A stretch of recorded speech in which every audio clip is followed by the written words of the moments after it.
So soalan pertama, dia minta kita cari total distance travelled by the car before it stop. Jadi saya nak cari S total. So S total ni awak kena tambahkan S dari awal sampailah akhir. Jadi awak tengok balik dekat timeline awak ni ada berapa section.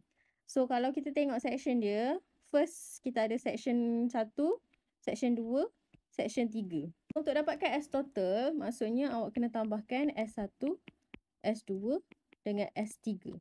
Okey, S1 adalah kat sini. S2 soalan dah bagi 300. S3 adalah dekat hujung ni. Okey, untuk cari S1, saya kena guna maklumat dekat section 1 sahaja.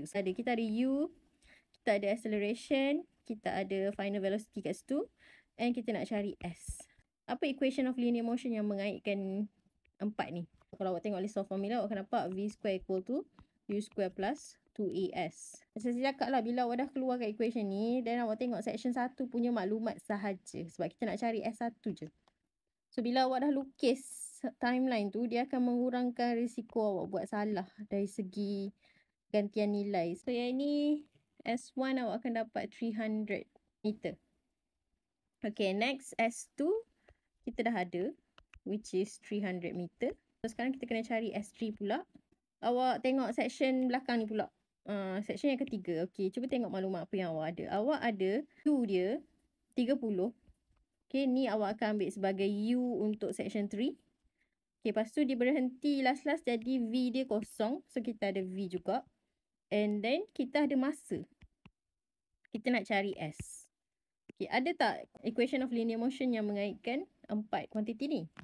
So, equation dia adalah S equal to half U plus VT.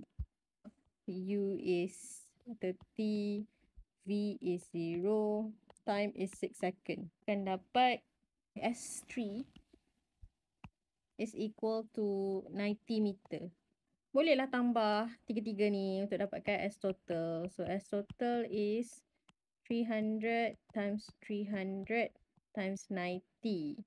Dan awak akan dapat 690 meter.